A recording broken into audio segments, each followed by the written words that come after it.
Okay, so we had another incident here. The OBS collapsed, fell into its own footprint at free fall speed. No worries, I'll connect it later. This is hardware stuff. I think I need to buy a better system, which I plan to do soon. No big deal. All right, let's just continue here. We were talking about the radical left. Okay, here we go. Radical leftists on Reddit are planning to bring firearms to protest in D.C. while claiming it's time. Class war. Deny. Defend. Depose. So I'm getting back to the madness and how it predicted the Luigi CEO scenario, class warfare, and specifically, and this is one of the key points, 3D printed guns. So the Antifa characters in the madness were referred to as Antifa on meth with Uzis. Antifa on meth with Uzis. So here you have it. Radical leftists are calling for class war, and this is pointed out by libs of TikTok, and we'll just go ahead and read a couple of their posts. Make your move. Do not give an F about your sick memes or clever poster boards. Constitutional right to bear arms against a tyrannical government. Clarinator says, I'm organizing a group right now and packing my gun. Ape together strong. Edit, bringing my daily carry pistols, not my entire collection. Edit 2, I bring my pistols when I go more than 5 minutes down the road. Kek Hippo says, getting armed and marching on DC on Reddit isn't the smartest statement to share on the internet. And Clarinator says, it's time. It's class war. Deny, defend, depose. So these are Reddit statements that have been retweeted by Musk. So Musk has noted this. Libs of TikTok have taken note of this. And I'm saying this is a callback to Antifa on meth going after the billionaire who funds the Nazis online and stole the election. So again, this is the madness. And here's Musk saying, this was today, it's time to begin preparations for deorbiting the space station. It has served its purpose. There's very little incremental utility. Let's go to Mars. Eric Berger said, are you suggesting that it be deorbited prior to 2030? SpaceX has a contract to deorbit this thing in 2030, and he says, it's up to the president, but my recommendation is ASAP. He recommends 2 years from now. Okay, let's move on. I mean, anything could happen. Russians could take it down. It could get hit by a T-Rex skull, just right to the middle of it, send it into a deorbit spiral. It could happen. There's a dinosaur belt, presumably, because according to some scientists and their speculation, there are dinosaur bones on the moon because the asteroid 66 million years ago, you know, that 33-mile wide rock hit the Earth and just splashed a bunch of matter into space and onto the moon. So I was looking at this post by the Health Ranger, and I find this to be annoying. There are some people who think AI is alive, that it's sentient, I mean, they really do. They have a superstitious take, and I notice this is kind of a big thing on the right. Health Ranger says strong evidence already exists that AI has become self-aware. This evidence has not yet been made public. How did you get it? And if you have it, why aren't you sharing it? But I said AI is as alive and aware as magic 8 balls. So if you don't know what a magic 8 ball is, it's a big 8 ball and you shake it and then it'll answer your question yes, no, maybe. Well, it's like an oracle. It's like tarot cards. There's no sentience there. But this is what I'm saying is it's a fair analogy. Your magic 8 ball is as sentient and aware as AI. I would even say that Ouija boards are more credibly, I think, perhaps characterized as sentient than AI. It's just one of these things. We can go ahead and stop pretending, stop LARPing. Check this out. The Economist, Europe's worst nightmare. And here you have Trump and Putin at the top of the at the head of the table. But when I see this, the first thing I notice here is it looks like Stanley Kubrick's Monolith, 2001 Space Odyssey. You can see if you're looking at the screen. Now, what does this mean? Not quite sure. But Monolith, there we go.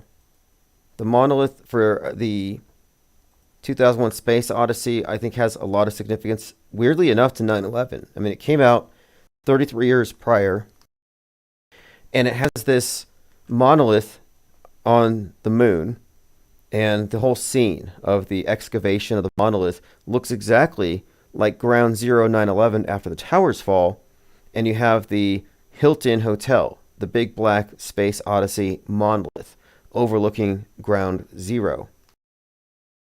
And that's just one of many clues in that movie and his subsequent movies that pointed at the future event.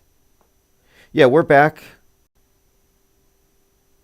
We're back. We will be. I'm just testing this out. Look, I mean, if it goes down one more time, I'll just sew it together, and I'll try to archive it. We're just dealing with a little bit of hardware difficulties, but I'll have it all fixed before the end of the month. Now, this is something else.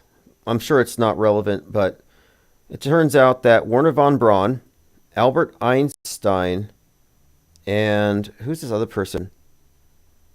I think it's Charles Darwin. They all had something in common. Here it is. What do these three scientists have in common? But let's talk about how all these people in the space community have married their cousins. You have Werner von Braun, Einstein, and Darwin all married their first cousins. And before you want to say that, oh, that was just popular back then, everyone did it, why don't you take a look at this and cope a little harder? 1%. It says, according to available data in the early 1900s, the percentage of the population marrying their first cousins was 1% or less. Have a great night. So I don't know what that means. You know, von Braun, Darwin, and Einstein, but yeah, it's just a fact. I like random facts. So someone had shared this the other day. The last train from Hiroshima, James Cameron movie to come, apparently, but a trailer has gone viral for like a year. It's an AI generated trailer for a movie that isn't even real yet. But if it becomes real, it's just notable that James Cameron, who's a metascriptor connected to 9/11 and other significant psychological operations, it's significant that he would be directing a movie based on the book The Last Train from Hiroshima. So I had a tweet here I was responding to. Someone had mentioned that the Gabby Petito Netflix special made them think that it was probably real, because all these people are involved, and all the family, all the friends, law enforcement. And I understand that. And when you watch it, it's pretty compelling. But you also have to consider the budget and what they're working with and past precedent. So this is another type of PSYOP, in my opinion. But we have to remember that every PSYOP, whether it's a school shooter, a terror attack, or something like this Gabby Petito kidnapping, every PSYOP requires cooperation of all of the law enforcement, politicians, first responders, DHS, media, etc. They're all integrated top-down events. These aren't isolated hoaxes. That's why I don't like to use the word hoaxes. I think psychological operations makes more sense. PSYOP is a military term, and it's kind of a military operation. But I also use other phrases like PSYOP entertainment complex. But hoaxes doesn't do it. Media fakery explains it as a better description. Because again, we're not talking about isolated things, though. It's not just the media. These are very complex events where a government-controlled media rears its head. But it's always there. And one thing that is just a truism now, media is a liar. But it's a good liar. And like a good liar, it lies strategically to gain advantage, and it lies to those after it already gains their trust. American Father says, Brian Laundrie, brainwash. Gabby Petito, chattering duck. I like that because she's a vlogger. And I thought the name Gabby, and she's very talkative, very world stagey. And then Brain Wash, Brian Laundrie. And I watched this documentary, if you see it, you'll see what I mean here. They describe a relationship that's typical for a brainwasher, a controller, someone who isolates their victim from the family and friends, and then cuts them off of resources, and then shows their dark side and converts them into a nightmare parallel universe, but essentially ceding control to somebody, being totally brainwashed, losing their sense of identity. And brainwashing is an apt description for what Brian Laundrie is doing in this documentary, isolating her from the family. And there were indications, according to the story, that he was not into her vlogging. It's a compelling story because there are so many people telling the story, but my point here is that if it's a psyop, you would expect this. And you don't have any direct evidence. It's only hearsay. It's visual hearsay, or what we call here C-say. But I did a deep dive on this, and I'll be sharing this tomorrow because I have a lot of reasons to think this was fake. And I watched a lot of the footage purported to be her vlogging content, and it honestly looks like a movie about a vlogger. It doesn't look real. It looks like a documentary about a vlogger. It doesn't look like a vlogger from their own content, from their own perspective. Gondola says, wasn't that Tucson hoax another Gabby? I'll have to look. The Gabby Petito story has a couple of layers that are also intriguing. One of them connecting to the story of the mysteries of Persephone and the spring maiden Virgo being kidnapped and taken into the underworld. A lot of kind of ominous stuff in there as well. And I think I'm still trying to find it. There was this one thing, this FBI image. They had posted some image of her notebook. And in the background, you could see the movie poster from the Ryan Gosling movie, The Notebook. There were some strange anomalies that I'm going to bring up here. Oh, the Giffords. Yeah, Gabby Giffords. She's the one who said fight, fight, fight. And she was... What was the deal? She was shot on Elvis's birthday, but she said fight, fight, fight. Gerald Loeffner was the shooter. Looked like a cross between Uncle Fetzer and Glenn Beck. And I think that was intentional. I think so. Because it was like a right-wing thing. But yeah, she's also married to an astronaut who has a twin on the space station.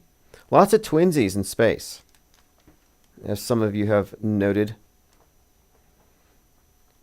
But yes, that was another Gabby. I don't know much about Gabby Giffords or why he was targeting her. Something about stalking, I guess. They try to blame it on Rush Limbaugh, which made no sense. The psycho wouldn't be listening to Limbaugh. And they also try to blame it on Sarah Palin.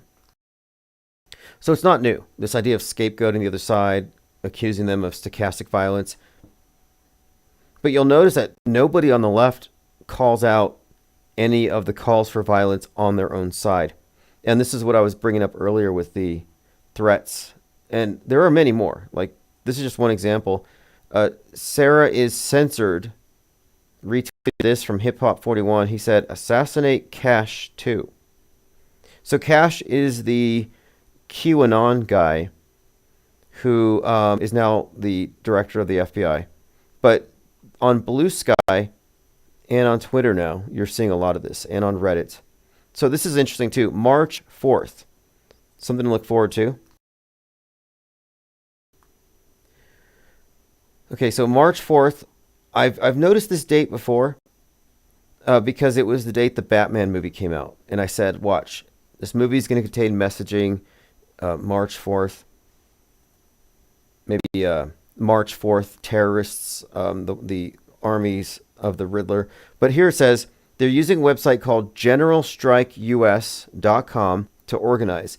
And they're planning to go to multiple state capitals on March 4th at 5 p.m.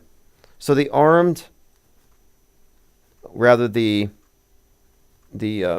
Antifa on meth with the Uzis Yeah, they're arming up and they're going to be marching on the capitals on 3/4.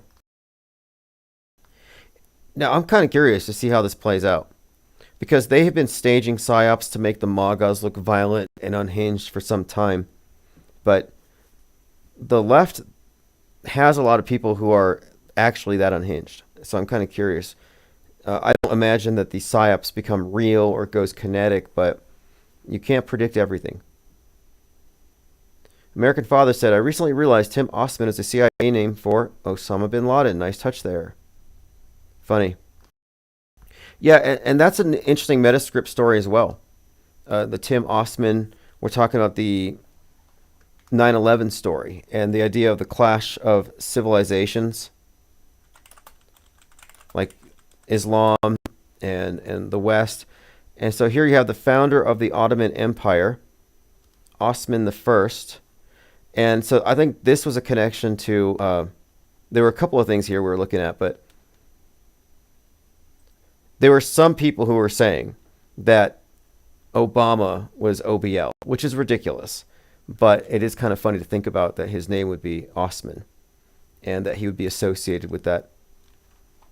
None of these names are insignificant when it comes down to it.